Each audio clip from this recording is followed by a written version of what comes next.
Alright, my fellow peeps, looks like we have the 19th Triple Salute House installment.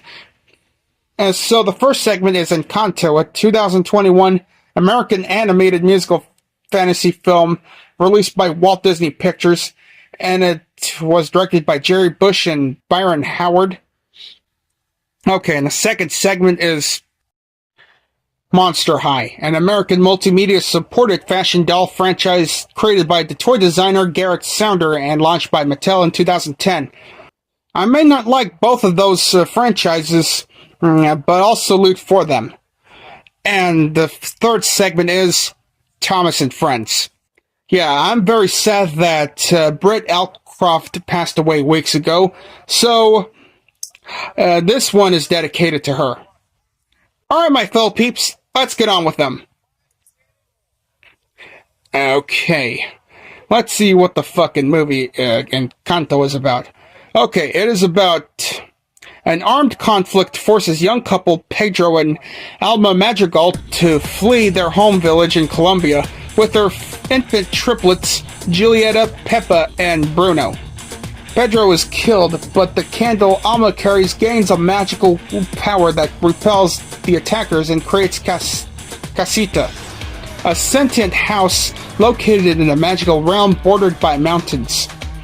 50 years later, a new village thrives under the candle's protection, which grants gifts to each Madrigal descendant when they turn 5, which they used to serve the villagers.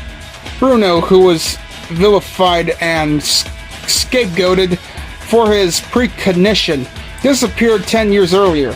Giulietta's youngest daughter, 15-year-old Mirabelle, inexplicably did not receive the gift. Oh, that's not fair. On his 5th birthday, Peppa's youngest son, Antonio, is granted by the ability to communicate with animals. During a celebration, other madrigals unwittingly exclude Mirabelle from being in the family photo. Mirabelle sees Casita cracking and the candle's flame flickering and alerts her family. But Casita repairs itself, causing them to not believe Mirabelle. So she resolves to restore Casita's magic herself. Mirabelle's 19-year-old sister Luisa, who possesses superhuman strength, confesses to Mirabelle that she feels overwhelmed by her constant obligation to help the villagers using her strength, which has been faltering. She suggests Mirabelle that Bruno's room located inside a forbidden tower in Casita may hold the secret to the fading magic. Well, holy shit. Mirabelle discovers a cave in Bruno's room that holds pieces of Paque Emerald. Alma and the family warn Mirabelle not to investigate further, so she reassembles the pieces and sees herself with Casita cracking behind her. Mirabelle's father, Augustin, enters and accidentally discovers Mirabelle. He warns her to keep the discovery a secret, but both of them are overheard by Peppa's daughter Dolores, who possesses supernatural hearing.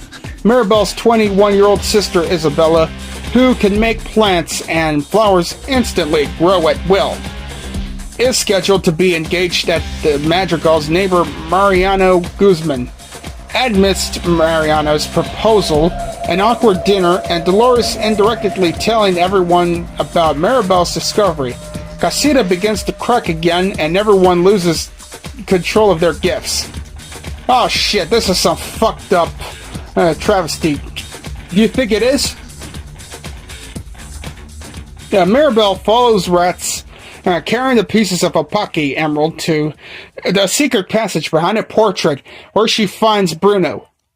And then Bruno reveals he never left Casita, and his visions alternate between Mirabelle saving Casita and destroying it, leading him to believe that she is the key to the fate of Casita's magic. Not wanting Mirabelle to be hurt, he destroyed the vision and isolated himself. At Mirabelle's insistence, Bruno conjures another vision that depicts Mirabelle and Isabella, who have the strained relationship, hugging, which strengthens the candle. Okay then. Mirabelle attempts to apologize to Isabella, who confesses she is burdened by her image of perfection and does not want to marry Mariano. Mirabelle helps Isabella use her powers more freely and they hug. Alma arrives furiously, accuses Mirabelle of casting the family's misfortunes out of spite for not having a gift. Mirabelle denounces Alma's behavior and asserts that Alma's harmful expectations of her family are the true cause of Casita's malfunctioning. In the ensuing argument, Casita is demolished as the candle finally extinguishes, leaving the Madrigals powerless. Distraught, Mirabelle runs away. Alma finds Mirabelle tearfully sitting beside the river where Pedro was killed. Alma realizes that her obsession with preserving the magic made her oblivious to how her expectations and pressure were harming the family. She expressed remorse, reconciles with Mirabelle, and reunites with Bruno. The three return to the village and assemble the other Madrigals to rebuild Casita, and the townspeople join in restoring the family's gifts and reviving Casita. The Madrigals celebrate and take another family photo, and this time including Mirabelle and Bruno. Well, thank God that this fucking movie came to a good end. Okay, let's see what's about Monster High. Though the fashion dolls are the main focus of the franchise, a 2D animated web series, 15 animated TV specials and films were released to accompany them, as well as video games, a series of young adult novels written by Lacey Harrison, and other forms of merchandise. The franchise became very popular among children and was extremely successful in terms of earnings for Mattel. It was worth $1 billion in its third year of existence, with more than $500 million in sales annually, and was at one point second best-selling doll brand in North America. Okay. So in the fictional American town of New Salem, the teenage children of famous monsters and other mythical creatures attend a high school called Monster High. The school is renowned for allowing all species of monsters to enroll in it. This is in contrast with other schools that exist in the franchise's fantasy world, which are reserved for one type of monster only. For example, a vampire-exclusive school. The fucking character stories were told through the TV series, web series, films, and the official website, as well as through diaries, booklets, included with the dolls. Since the franchise's beginnings in the late 2000s and early 2010s, Monster High has valued diversity among its characters and their visual appearance, personalities, abilities, and cultural backgrounds. So, this franchise features a variety of fictional characters, many of them being students at the titular high school.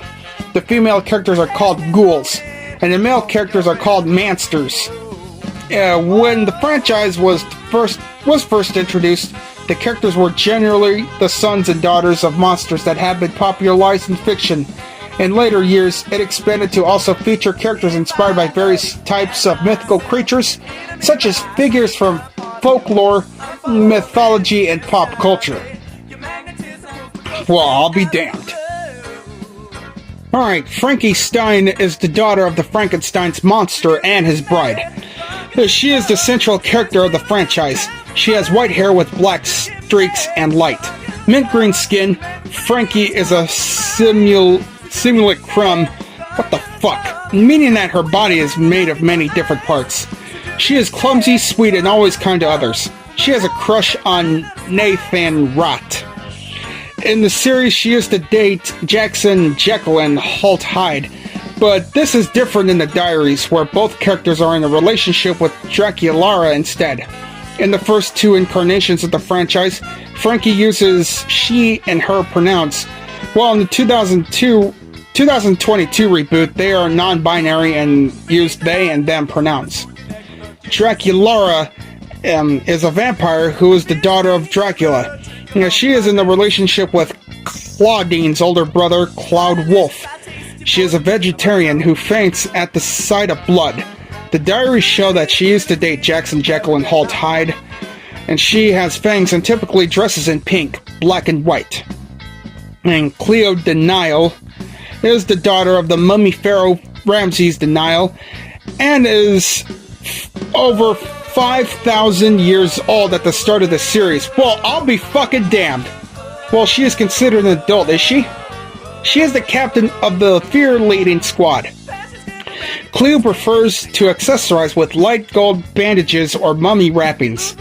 She is based on Cleopatra, while her older sister, Nefertiti the Nile, is based on Nefertiti. She is the queen of the social scene and has a boyfriend named Deuce Gorgon. With the popularity of Monster High, companion doll lines were launched. Ever After High launched into July 2013 and features the children of characters of well-known fairy tales and fables. The franchise mainly focuses on Apple White, daughter of Snow White, and Raven Queen, daughter of the Evil Queen. Also from Snow White in lead roles. Both represent the main conflict of its associated web series originally released on YouTube. The Royals, which is composed of students like Apple White, who want to follow their predetermined fairy tale story, versus the Rebels, which composed of students like Raven Queen, who wish to rewrite their story tale. The C.A. Cupid character from Monster High began featuring its corresponding series from the 4th webisode onward, where she is an exchange student there. The second companion line was launched on July 18th, 2017 as Enchantimals, featuring animal-inspired humanoid characters with a corresponding animal companion each as their pets. This was in response to the growth of the My Little Pony Friendship is Magic fan base. It was originally tied to Ever After High, but fully branched off with Ever After High's declining sales. Alright, Thomas and Friends is a children's media franchise created by Britt Allcroft and currently owned by Mattel. The franchise revolves around an ensemble cast of anthropomorphic steam locomotives and other vehicles, including the main protagonist Thomas the Tank Engine, who works on the Island of Sodor. The franchise originated from a series of books titled The Railway Series, created and written by Wilbur Awdry and his son Christopher Awdry. In 1984, the books were adapted into a television series titled Thomas the Tank Engine and Friends, later retitled Thomas and Friends, which ran for 24 series or 24 seasons, and had several pieces of merchandise and feature-length specials produced during its run. A film adaptation, Thomas and the Magic Railroad, was released theatrically in 2000. After the television series was cancelled in 2021, a reboot titled Thomas and Friends All Engines Go began the same year, and the second film is in production at Mattel Films. Oh, don't fucking remind me about All Engines Go. That type of series sucked. Okay, the first origins of the franchise date back to 1942, when a 2-year-old Christopher Awdry had caught measles and was confined to a darkened room. His father would tell him stories and rhymes to cheer him up. One of Christopher's favorite rhymes was as follows. Down at the station, early in the morning, all the little engines standing in a row. Wow, that's great. Along comes the driver, pulls the little lever, puff, puff, chuff, chuff. Off we go. Damn, that's some good poem, man. The words with some slight alterations were later sent to music by Lee Ricks and Slim Gaillard in 1948, and released by Tommy Dorsey and his orchestra as a single entitled Down by the Station. Wilbert Awdry's answers to Christopher's questions about the rhyme that led the creation of a short story, Edward's Day Out. This told the story of Edward the Blue Engine, an old engine who was allowed out of the shed for a day. Another story about Edward followed, which this time also featured a character called Gordon the Big Engine, named after a child living on the same road who Christopher considered rather bossy. A third story had its origins in a lime brick of which Christopher was fond, and which Awdry used to introduce the sad story of Henry. Once an engine attached to a train was afraid of a few drops of rain. It went to a tunnel and squeaked through its funnel and never came out again. Damn, that's fucking deep. Alright, Britt Allcroft worked to convince Awdry that she could with funding, convert the stories into a successful television show. Her efforts were successful, and she purchased the television rights from the publisher of the Railway series at a cost of what was then £50,000, $74,000 US dollars at that time. Okay, so the animation techniques is the live-action models used since 1984 could not lip-sync. Hit subsidiary hot animation introduced the use of CGI in the show about 20 years later, first to add smoke and other effects. In 2009, Hit introduced a fully CGI series. In Series 12, CGI by Nitrogen Studios was used to animate the characters' faces and to make the people and animals move. The 13th series was the first to be fully animated in CGI. Okay, Mike O'Donnell and Junior Campbell composed the show's original main title theme, incidental music, and 36 tracks. These were used for series 1 through 7, comprising 182 episodes and music videos between 1984 and 2003. The instruments for Series 1 and 2 were synthesized with the Roland Jupiter 6, and instruments for Series 3 and 7 were synthesized with the EMU Proteus sound module.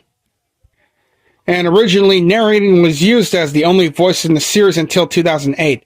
Britt Allcroft thought it was essential to convey the episode as a story that would be read from a book at home. Individual voiceover actors were given to both the UK and US dubs of the series. Following the switch to full CGI animation in 2009, the narrators include Ringo Starr, Alec Baldwin, Pierce Brosnan, George Carlin, Mark and other various voice actors. Yeah, and I gotta say, that series did, Thomas and other tank engines have done a great job at doing, at best they could. And the fictional Northwestern Railway and the Island of Sodor with, Edward, Henry, Gordon, James, Percy, Toby, and the others who are the engines of Sir Topham Hatt. Yeah, that's really great to know. So in conclusion, my fellow peeps, if you find this Encanto movie interesting, well, go ahead and do so. And also, if you like Monster High, yeah, go ahead and stick with that. And as for Thomas and Friends, well, I may not be into it, but I recommend it anyway. I just like the character designs, and the Sir Topham Hatt himself. So thanks for the Thomas and Friends franchise to be existed, Britt Allcroft. You may be gone, but you'll always remembered forever.